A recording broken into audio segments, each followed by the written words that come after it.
Outcome would there be for the drug companies at the centre of the investigation?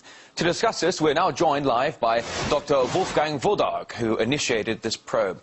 Dr. Wodarg, you state that drug firms organised a campaign of panic over pandemic fears when one was not really evident.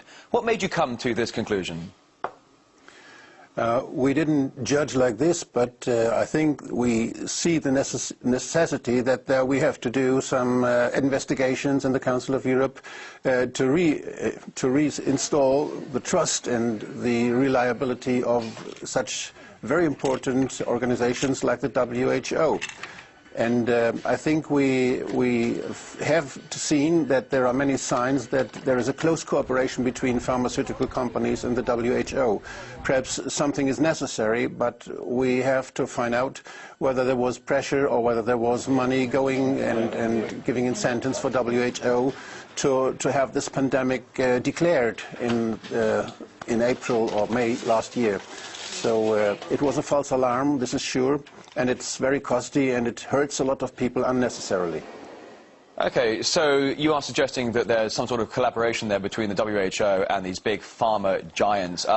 Other than the pharmaceutical companies, is it possible that people in the WHO are benefiting as well? I don't know how much money there is and how much influence there is. This is the topic we have to investigate on. We want to find the truth. We don't want to stay there with some conspiracy theories or with some claims, but we have to find out what is the truth. So this is why we cannot say anything concrete now. We want to investigate. Who is involved in the probe and what obstacles could the investigators stumble into? There will be the parliamentarians of all national delegations in the Council of Europe, in the Parliamentary Assembly. So what we shall do is we shall foster and we shall qualify the discussion about this topic in all national parliaments. And there are already some parliaments, like in the French one, for instance, where there will be a national debate on this and there will be investigations how the government in France reacted. And I know that the problem is quite differently handled in Poland or in Germany, so we have national debates, and what we do is we give a platform for exchange of experience and we do investigations to feed this discussion and to give reliable informations on the truth. You have said that millions of people have now been vaccinated with products with inherent possible health risks. Can we expect a growing number of lawsuits against the pharmaceutical giants? Yeah, because this is if you have a pandemic, if you really have a very, very urgent situation, you do other things than with a normal flu.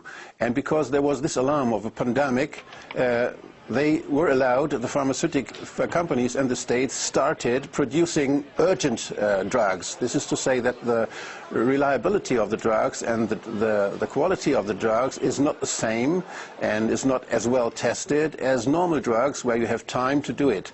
And this gives a surplus of risks. This is another risk which people have to stand, and so we shall find out whether there is responsible action by WHO or not.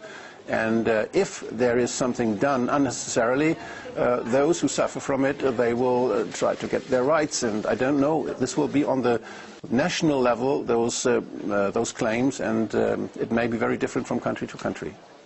Dr. Wolfgang Wodarg from the Council of Europe Health Committee.